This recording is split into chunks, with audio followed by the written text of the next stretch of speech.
Chill. And this is from here to there.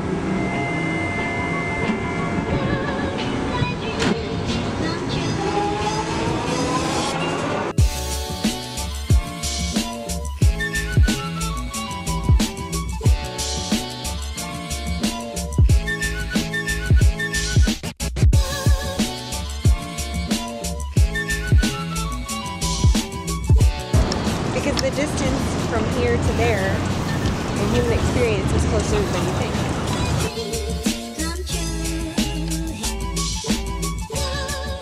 Need a gift for a new mom?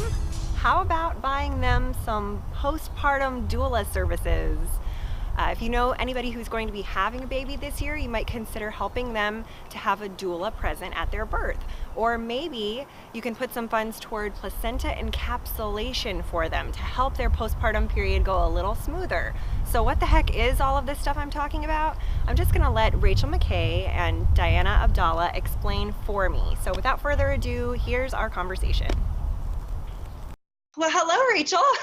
Hey. Tell me, what is a doula and how is the job description different from a midwife? So my role is to be a support person for the birthing mother and her family. Sometimes husbands just need a little bit of support and a little guidance in how to help support the mom. And so it's just bringing mom comfort measures during labor, using a lot of touch, using a lot of just encouraging words, helping mom breathe. It's knowing what the mom's wishes are when she's in labor. So being able to help relay those messages to the doctors, the nurses, never speaking for the mom, but just kind of letting them know these are her wishes. So let's talk to her about them, because sometimes when a mom is in labor, you're not even thinking about those things, but you will remember them after your birth. So it's really just being there for the mom, giving her the greatest opportunity allowed to her to let her think back to her labor and birth and have it be a good experience, something she can be proud of. It's continuous care. Like, I loved my nurses when I was in labor, but I do remember them shift changing and getting different nurses. Right. And so it's tough when you start to vibe with somebody and they're really helpful for you and then they're gone. So a doula is continuous care, somebody that the mom knows she can rely on completely the whole time, somebody that's completely unbiased in terms of, it's okay if you're upset and you tell me not to touch you and you ask me to get away from you. There are no hard feelings. All of the things that it takes non-medical wise to help mom have as relaxing an experience as she can, because she doesn't have to fear birth. Now, have you ever worked with a woman who had an epidural, or do you strictly do natural birth? Oh no, I've worked with many women who've had epidurals, and that's okay. I mean, I always say it's your decision, and if you feel like you're coming to that place where you can't handle the sensations any longer, it's fine. Sometimes moms labor for so long and they need a little rest. There's still ways to support mom in that too. I mean, encouraging words are such an incredible tool, not just physically, but just to hear that you're doing a great job and that your decisions are completely legit, and to not feel bad about them. People need to hear that. Obviously, the difference between the doula and the midwife is the midwife is there, still has a very calming presence. Midwives do sometimes versus an OB, and that's not me saying that OBs don't, because I used OBs, in my labors, but there is just a difference. Midwives are all women, never met a male midwife, or OBs can be men and sometimes just don't have the ability to understand what you're going through. But the midwife is also medical. So she's the one that comes in and does your checks, and she makes sure you're ready and helps you in the process of delivering the baby. When are you like, okay, the baby's here, I'm out? Like, at what point is your shift over? Yeah, so I usually stay with the mom for about an hour after. So I kind of wait until the nurses and doctors and or midwives are kind of cleaned, everything's cleaned up, and mom is now just holding her baby, and then she's getting ready to the baby latch. So I'm there to just make sure that the baby has a good latch. I'm not a breastfeeding expert, but I do have breastfeeding a little bit under my wing from my training. At least enough to know what a good latch looks like. Having been a breastfeeding mama, I have that experience as well. That's when I go. Or it's sometimes it's following mom and dad's cue too. I mean, you can almost kind of just tell they're ready to be alone. They just need the space. They appreciate everything that I've done, but they just want their time. How soon after does the postpartum doula come in, or is that not until the family gets home? That's usually when the family gets home. So I do one postpartum visit with my moms, and that is to make sure that they can process their birth. If they have any questions, if they've forgotten anything about the birth, or if they just want to talk about it because they don't feel great about it. So I usually do that within the first 6 weeks, because I understand, again, everybody is different. So a lot of times people might have family that comes and there's family there for weeks, and I don't want to step on those toes. But I also don't want to wait too long, because I don't want them to forget and then just be stuck with this feeling that they Right. have processed yet. And also being able to just talk to and see, how is mom doing? What is she looking like? How is she saying things? You know, there's a difference between being sleep deprived and having legit postpartum depression. So just kind of being able to recognize that. That's why I like to get there sooner rather than later. And then just help her out a little bit around the house, maybe clean up her kitchen, hold the baby while she just takes a rest or makes a phone call or takes a really long shower, something she hasn't been able to do in a long time. But then the postpartum doula comes in completely separate, and usually their role is a broad spectrum of things. Let's take it back to the hospital. I want to go ahead and dispel the myth that women are like sitting around eating their placenta. So talk about placenta encapsulation. Tell us how you do it, why you do it. It's so popular now, even from when I had my son in 2014, that wasn't even being mentioned. There are so many benefits to encapsulating your placenta and consuming it. And so, yeah, it isn't as barbaric as it sounds. And it's funny because so many people still have that just, misconception that you're bringing it home and just like cooking it. Even moms are like, we understand the benefits, but we don't really want to see it. And I'm like, that's okay. I will handle that for you. What's happening is you're delivering your child, your baby, and then you deliver the placenta. And the placenta is what keeps that baby alive, in your womb for the 10 months that you're pregnant. And so you have so many hormones that are there with that placenta that when you deliver, you're losing those hormones once you deliver. And really, essentially, it's just putting your hormones from you and your baby back into the body. It, increases prolactin, the breastfeeding hormone that you need to produce milk. It helps to reduce your risk of postpartum depression. Energy, it's a huge energy booster. So I decided to start doing it because I realized that it was growing in popularity. And in 2013, when I had my son, my first born, it was a thing that I had heard about. And then when I was looking online to see where I could get it done, the closest place at the time that I could find was Grand Rapids. And they would drive out here, pick it up for me, process it, send back the capsules. It was crazy expensive to do that because of the driving and everything. I thought, I want to be able to have a service that I can offer like that to women in the area, local. And so I decided to start encapsulating. So the process is very simple, and there isn't a whole lot to it. I do it. I have a space that I have used all stainless steel, mostly all stainless steel tables, sink, all of my utensils, things like that. And so basically what you do is I drain it of all the blood. And there's two ways you could do it, raw or traditional Chinese method. And the traditional Chinese method is you steam it first with organic herbs, and then you dehydrate it. Raw is just being completely drained of the blood and then dehydrate it. So once I drain it and put it on the dehydrator, it dehydrates for about 16 to 24 hours is how long you really should, to make sure you kill off and make sure there's no bloodborne, illnesses that mom could create in the mom by not dehydrating long enough. And then once it's dehydrated, I grind it up into a fine powder. And then I've got like little encapsulating machines that I use and encapsulate them. Mom never even has to see, she never even has to look at it. It looks like a vitamin when you're taking it. There's no aftertaste. Sometimes I've heard of moms saying when they might burp a little bit and it's a little bit like iron, but that's it. I just say take it with orange juice or something like that. And it usually lasts anywhere between the capsules. If you take them every single day, about 3 months. I usually get between 100 and 175 capsules, depending on how large the placenta is. Do you need to take it daily? You don't have to take them daily. Some moms take them every single day just to optimize. They might be feeling great, and so they're just like, we're going to take them just to optimize the way that we're feeling. And some moms are like, I just take them when I feel like I need them. So if I feel like I need a little energy, I'll take them. So it would work like that. Like if I'm having a bad week, it doesn't have to like build up in my system. I could just pop one and feel better. Yeah, yeah. So let's address the ick factor, because it doesn't bother me at all, but like the first time you did it or the first time you watched it, or, I mean, this is happening in your home. Like there's so many, I think, people that would be not only squeamish, but worried about disease, or you exposing your family to disease. I really am going on good faith for these moms, letting me know if they have any illnesses that I need to know about, bloodborne illnesses that I need to know about.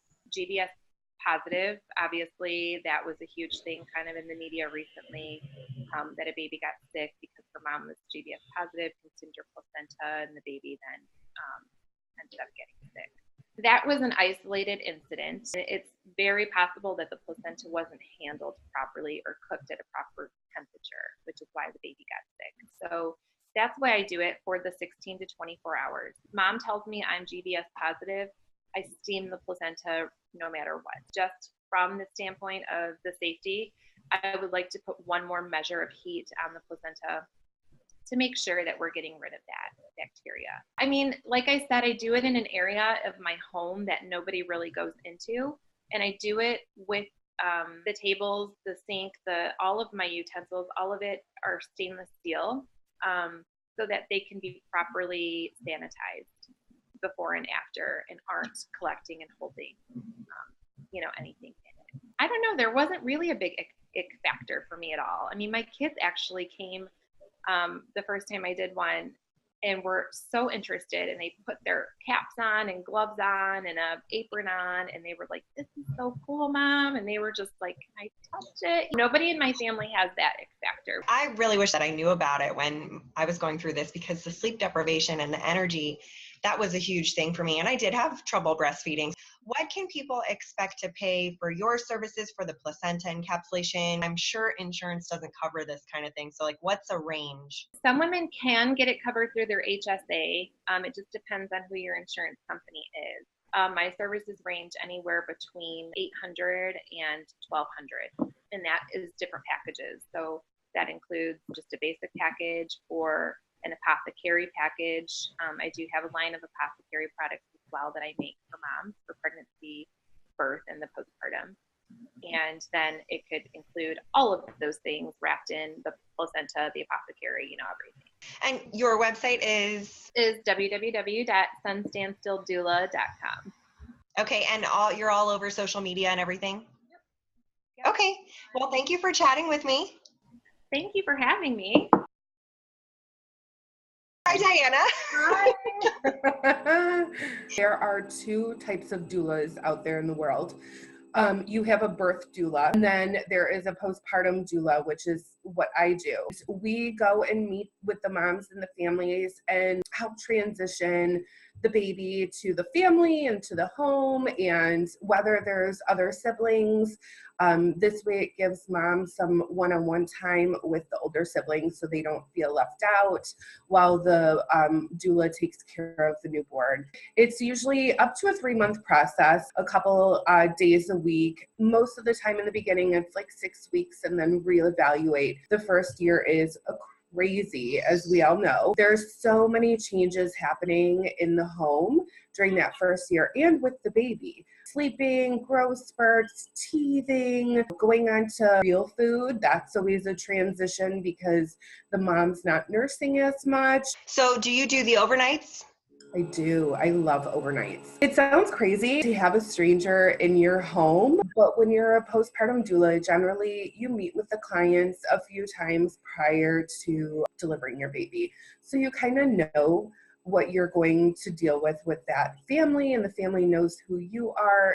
But overnights is amazing because mom gets that rest that she needs. So if you're nursing, what generally happens is you go off to sleep and I stay with the baby, and whether they're awake or whether they're sleeping, if they're sleeping, I try and catch some sleep myself. And then when they wake up, and if they need to nurse, I will bring them in, or I will text mom, or we have a situation figured out before that. Babies make a lot of noises. And as a new mom, you don't know what those noises mean, whether they're just grunting because they're grunting, whether they're cooing, whether they're got some gas they're trying to push out. There's so many noises, and as a new mom, you wake to every noise. Yep. And as a postpartum doula, we're kind of used to it. So we know when baby's hungry, we know their cues, and that's something we teach moms and dads too. So what can someone expect to pay for your services? Each company, agency, postpartum doula ranges. Usually day shifts is a 4-hour period, or however long. You kind of customize it for clients. Usually anywhere from $20 to $30 per hour. And then overnight's usually anywhere from $30 to $40. Most agencies or doulas have packages because, you know, those first 6 weeks, you kind of need us more.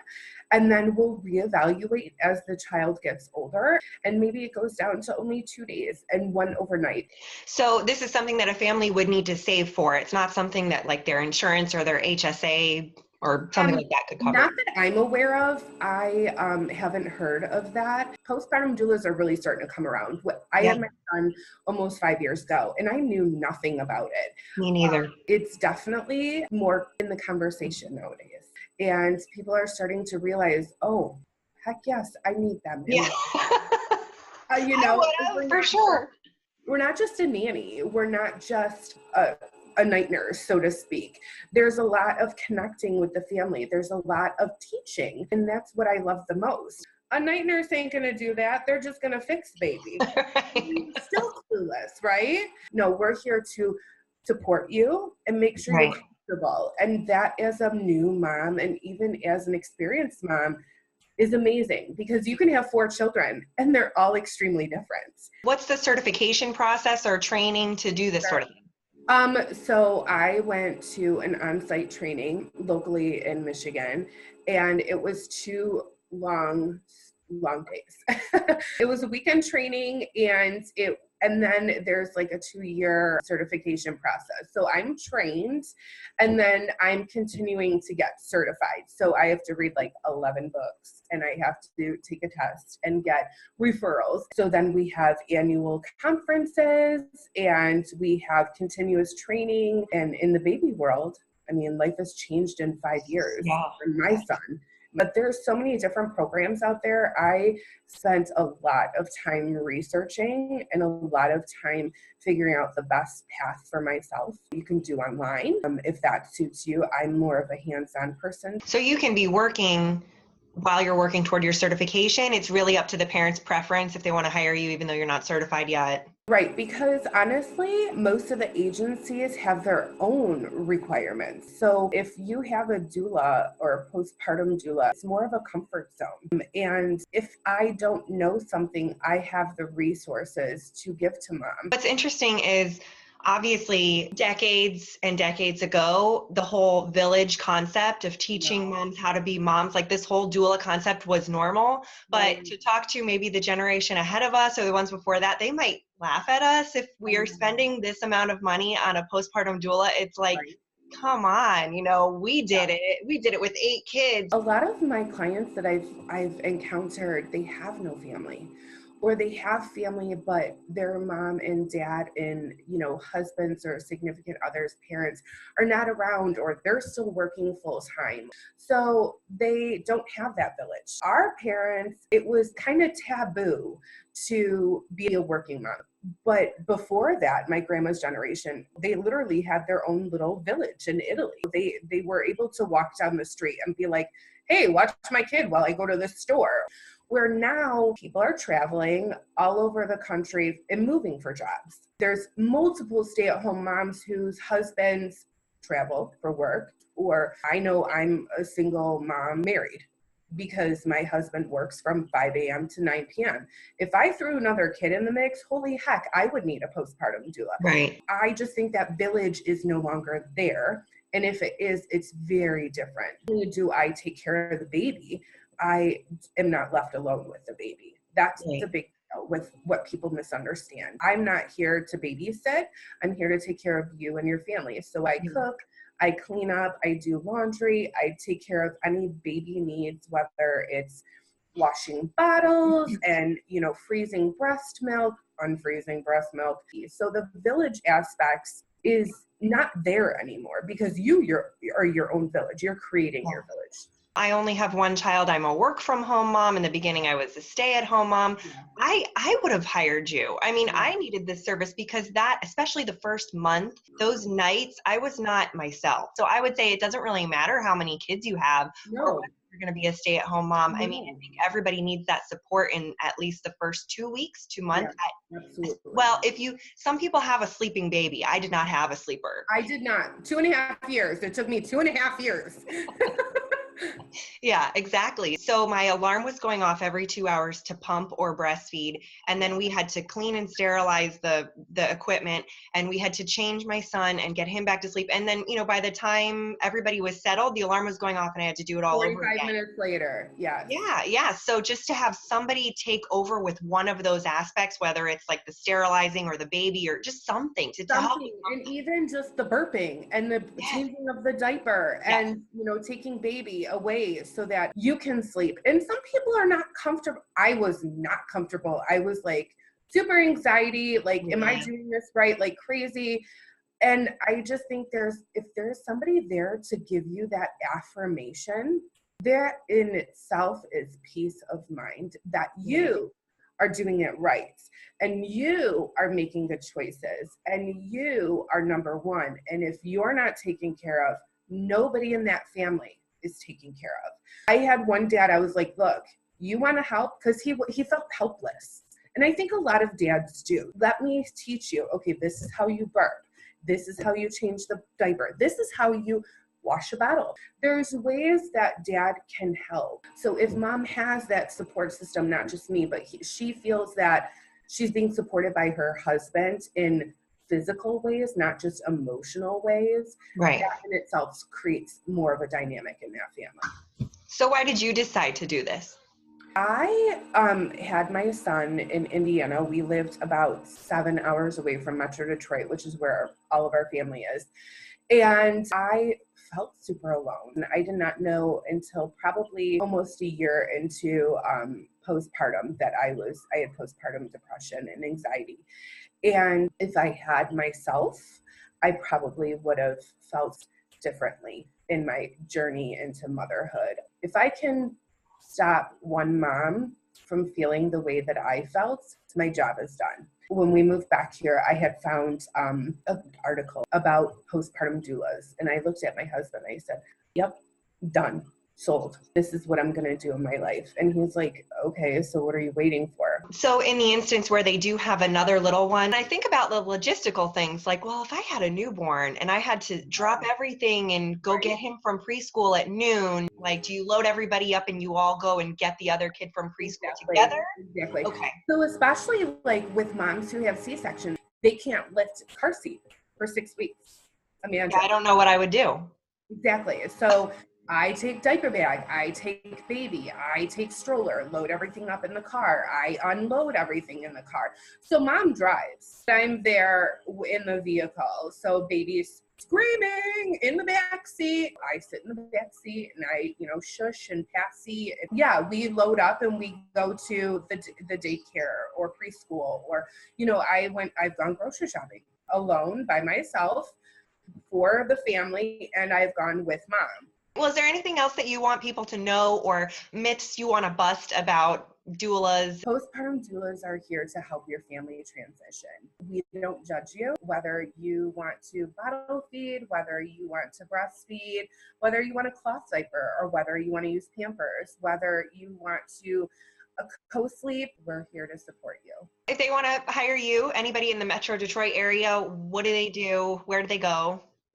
So I have a company within myself. It's called Bello Bambino. And then I also work with Ann Arbor Doulas. Well, thanks for chatting with me. Thank you. I never knew how much I needed a village until I had my son. And mamas, you are not going to get an award for struggling alone. When it comes time to make that baby registry, put doula services high on your list. There's no shame in hiring someone to help you get through every day, one step at a time.